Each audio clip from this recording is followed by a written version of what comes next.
Heavy fighting continues in the Donbass region of Ukraine as both Russia and Ukraine prepare for some springtime offenses and defenses, I'm guessing.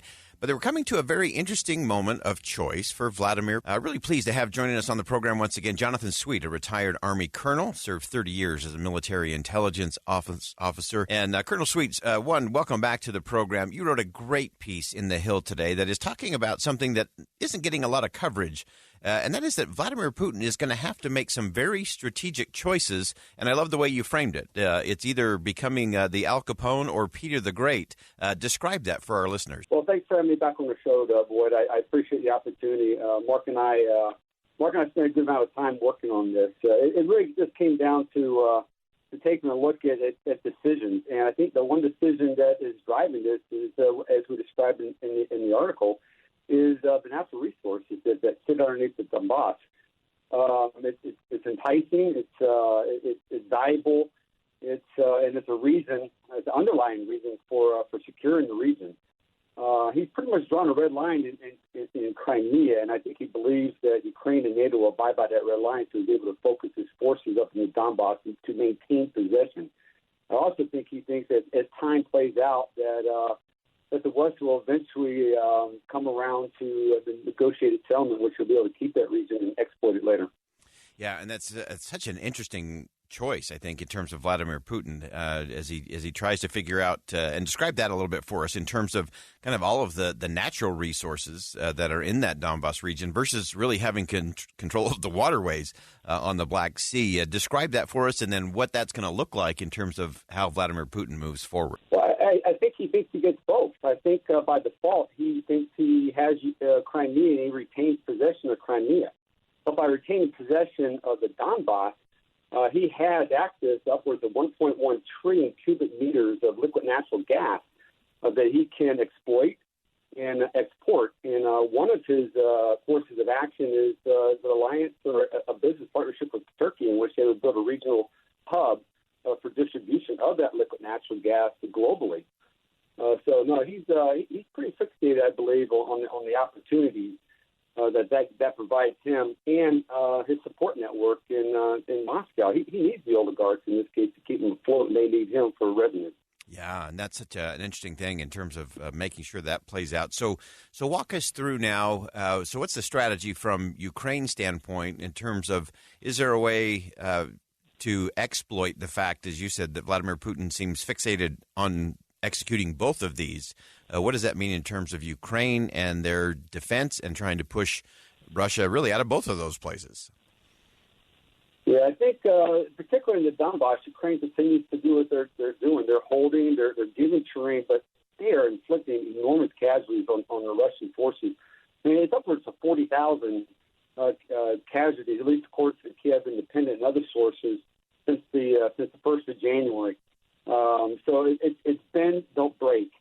And then as you look down towards the south in Crimea, as retired Lieutenant General Ben Hodges has stated several times, Crimea is decisive terrain. And if they can control Crimea, if they can impact Crimea and force the Russians out, that changes the dynamics of Russia, too. And the chips will fall where they may because it's so strategic in nature, considering the ability to influence and have control over the Black Sea region. If they lose that, in a sense, they lose the war, and we look the chips forward in May in Russia. Yeah, and so what does that mean for us here in the U.S., for Washington, for the West in particular, for NATO? What is it that does in terms of arming, support, resources? What does that mean? Yeah. Well, first we have to say that we're in it to win. No more defensive battles, no more defensive struggles. The outcome is to win. And then to win, we have to equip them with the weapon systems they need. They need to make Crimea untenable. And by untenable, I mean with long-range rocket fires. The HIMARS gives for upwards to 90 miles, but the ATACMS gives them a range of upwards to 300 miles, and the ground-launched small diameter bombs also give them a range of upwards to 190 miles. So they can impact and they can shape the battle in the Crimea, and with all the maneuver capability they have with the Leopards, the self-propelled artillery, and the Bradleys that are coming in, it enables maneuver. And those F-16s, and they don't have to be F-16s, they just have to be fighter aircraft that can provide ground support. Between the artillery and the air support, the Bradleys and the Leopards, their ability to maneuver as a combined arms force and push Russia out is significantly increased. Great insight, as always. Jonathan Sweet, retired Army colonel, 30 years as a military intelligence officer. You can check out the piece in The Hill. It's Jonathan Sweet and Mark Toth, and it's called Putin's Paradox, Dawn of the Donbass or Tsar of Crimea. Interesting season of choices as we move forward. And Colonel Sweet, we appreciate you joining us today, as always. Okay, thank you again for having me on the show. I appreciate it.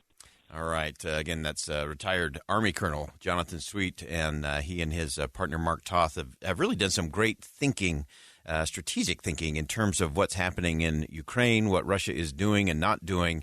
And this is a very interesting fork in the road because I think he's spot on that Putin believes he can have his cake and eat it too, that he can have the Donbass with all of those natural resources from natural gas and other minerals, and keep Crimea, which keeps control of the Black Sea. And it just doesn't seem to add up in terms of being able to do that. And so will Vladimir Putin make a strategic choice? Will he turn to the Donbass with all of that, knowing he needs those resources to kind of keep those around him and all of the oligarchs in check and on his side? And does he do that at the expense of losing Crimea? And what does that do? Does that create a double opportunity for Ukraine to do the opposite and push them out of the Donbass and Crimea? We're going to enter a very fascinating season in this war as we get to the spring. There will be spring offenses coming, we know, from Russia, and we know that Ukraine is also preparing for their own offenses and counteroffenses in terms of what is happening there. We'll continue to watch all of that as we move everything forward. World leaders will meet in Germany later today for Europe's most important gathering on the issue of global security. The three-day Munich Security Conference comes just a week before the first anniversary of Russia's invasion of Ukraine. The West's support for Kiev will top the meeting's agenda, but it will be a hard sell for some countries which are still refusing to take sides. Benedikt Frank is Vice Chair and Chief Executive Officer of the Munich Security Conference, and he joins me now. Welcome to the program. Good morning, Patricia. The war in Ukraine will be the number one agenda item at the conference, amid reports Russia's planning a fresh new offensive. Do Western countries have the stamina to keep supporting Ukraine? So we very much hope so. And as you've just rightly said, there are some doubts on a couple of countries, but we've had the NATO ministerial earlier today in Brussels. And we're pretty confident that one of the signals coming out from Munich will be one of renewed unity and some pretty big promises on the delivery of weapons. That's interesting. What more can you tell me about what sort of promises you expect? I think that something that people do expect from the Munich Security Conference is some update on where we are with the tanks. That we've had this rather long debate on whether to send Leopard tanks or not. And people will also, I'm pretty sure, expect an update on the fighter jet issue. Will European countries send fighter jets, yes or no? I think they will get some answer to this question later this week. There was scepticism at last year's Munich meeting about intelligence suggesting that Russia was about to invade Ukraine, which occurred just days after the conference. How did world leaders get it so wrong? It's an interesting question and one that we keep getting asked all the time and that we still haven't found a good answer to. Yes, I mean, I was here exactly 1 year ago and there was still a lot of hesitation. There was a lot of disbelief that Putin would really go that far. I think a lot of our leaders have now woken up to the harsh new realities and to the fact that we shouldn't be dreaming our ammunition. We should really take them as they are and accept the fight where the illiberals take it. And I think that's another thing that we'll expect to come out from Munich, a much more comprehensive notion of security, an increased readiness to security-proof policies and economies and societies to be better able to withstand this, what we call revisionist. There are some countries outside the West, including India, South Africa and China, which have been sitting, kind of on the fence, hesitant to condemn Russia. Is there any indication that there might be a stronger resolve against Moscow's actions? So all of these countries will be represented at the conference, and we're thrilled that they've chosen to come here and debate their views. I think one thing that we all agree on is that our version, our narrative, doesn't work for some of them. They don't see the West's narrative as compelling, and they don't see the same kind of benefits in international assistance to Ukraine that we see. And one thing that we're trying to achieve in the next couple of days is to discuss their legitimate and perceived concerns and see where we can get closer to a joint vision of where this conflict is going to go. How does that imbalance, though, between those who support Ukraine and those who are less enthusiastic to take sides affect a rules-based international order? You know, in other words, how will the conference deal with political leaders who don't respect that world order, that rule of law? So the conference will invite them up to the stage and will want to hear their views and will provide the other side with as much time to make their case. We strongly believe that the international rules-based order has all the good arguments going for it. I think we need to give the Global South some opportunity to share its legitimate concerns about double standarding. You know, why do we treat a war in Ukraine so very differently from a war in northern Ethiopia? Why do we take care of problems that concern us directly quite differently from problems that seem far away? And so given all these countries, be they Colombia, Ecuador, Namibia, Tunisia, and other countries that have never been to the Munich Security Conference before, ample time to share their version and their concerns, I think will make this conference not only much more diverse, but also much more consequential in the long run. What's the benefit of that? You say that they share their views. Okay, there's the sharing and the ventilation. How do you then come to a consensus? You know, you probably remember the UN General Assembly vote a couple of days after the Russian attack, and 38 countries abstained. And these 38 countries have very different reasons for abstaining on a very simple question: is it okay to invade your neighbor? And I think there hasn't been a substantive effort to map their concerns and to map the reasons why they voted the way they voted. And so I think putting them up on stage and having them backstage in the many thousands of bilateral and multilateral meetings that we're going to host will add some intelligence and some insights on their concerns and will make it easier for us to broaden and deepen our alliances down the road. The findings of a major global poll on people's attitudes to the war will also be released during the conference. What will those findings show? So once again, we had the so-called Munich Security Index taken across the world, and some of the results are pretty breathtaking. So we did ask Ukrainians whether they were prepared to continue to fight even if a tactical nuclear weapon were used in their country. And the response were overwhelming. The fighting spirit of the Ukrainians is always, admired and talked about, but there aren't a lot of institutions that have actually measured it and have, empirical proof of this fighting spirit. The Ukrainian society is very cohesive, very united on its views against Russia, very united in its will to continue fighting, and hence those calling for, diplomatic solutions to this war, I think underestimate the unwillingness both of the Russian side, but also of the Ukrainian side to give up at this particular moment. And we think that's something that we should all have in the back of our mind when we talk about the next couple of months.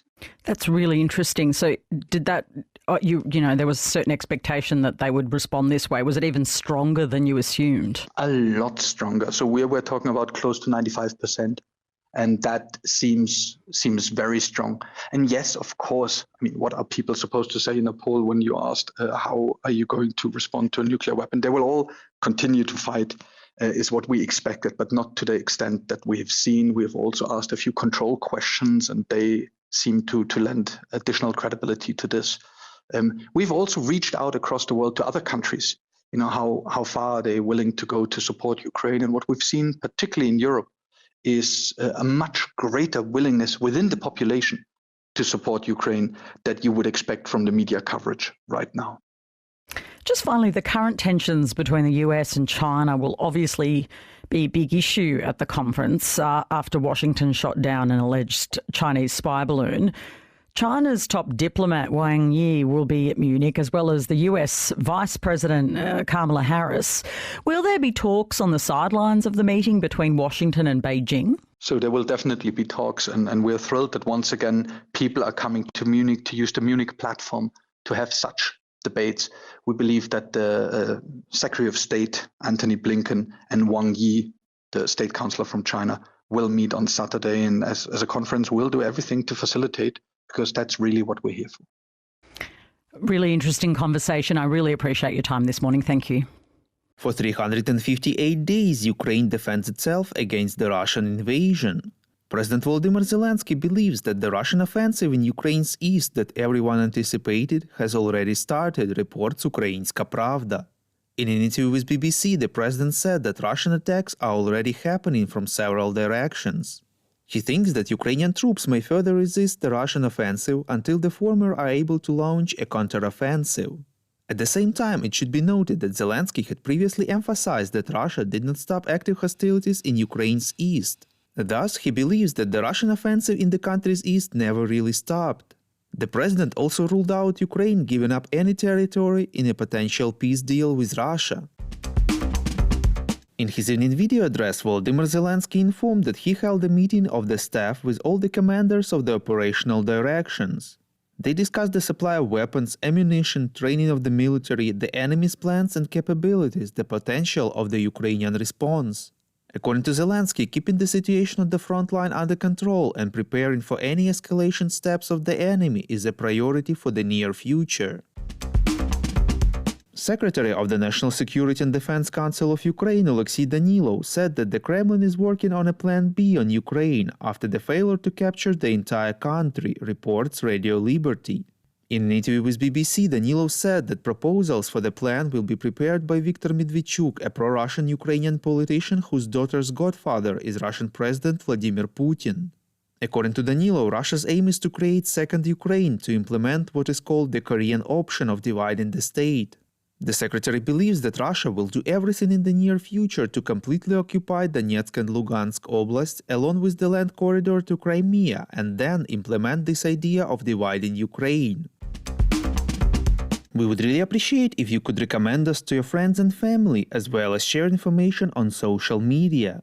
This way more people would learn about the podcast and truth about Russia's invasion of Ukraine.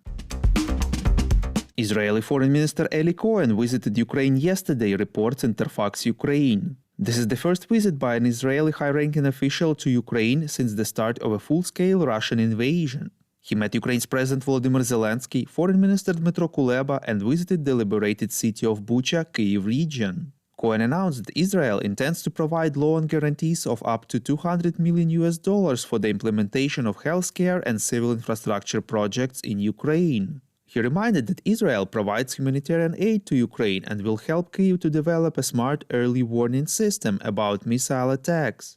The minister said that Israel intends to support the peace formula proposed by Ukrainian President Volodymyr Zelensky within the UN next week. He stressed that Israel supports the people of Ukraine as well as Ukrainian sovereignty and territorial integrity. The Israeli foreign minister condemned Iran's destructive activities against Ukraine. He stressed that Iran poses a threat not only to Ukraine but also to the security of the whole of Europe. Ukrainian Foreign Minister Dmytro Kuleba expects Israel to make decisions on providing military assistance. First of all, it is about protecting the Ukrainian sky. According to him, Israel is well aware of Ukraine's list of military needs. There is no objective reason why Israel and Ukraine should not stand shoulder to shoulder today, the minister said. The Norwegian parliament approved an aid program for Ukraine for 5 years, worth $7.4 billion, reports Ukrinform. These funds will be used for military and humanitarian aid. Each year, Ukraine will receive $1.5 billion. President of Ukraine Volodymyr Zelensky, in his evening video address, thanked all Norwegians for this support. He stressed that it is especially important that this package is long-term. According to Zelensky, 5-year support is an example, a benchmark. This is the level that other partners see. 100 Ukrainian military and 1 civilian have been released from Russian captivity in another prisoner exchange yesterday, reports Glavred. According to the head of the President's Office of Ukraine, Andriy Yermak, among the released are servicemen of the Armed Forces, National Guard and Border Guards. 94 of them are defenders of Mariupol, including 63 soldiers from Azovstal. 1 civilian is the first deputy mayor of the city of Enerhodar. The High Anti-Corruption Court ruled to transfer the enterprises owned by Russian oligarch Oleg Deripaska in Ukraine to state ownership, reports in VUA. The value of the property transferred to Ukraine is more than 10 billion hryvnia. Deripaska, who is part of the inner circle of the military political leadership of Russia, managed enterprises through controlled commercial structures in different regions of Ukraine. Thus, the oligarch tried to hide his links with Ukrainian assets.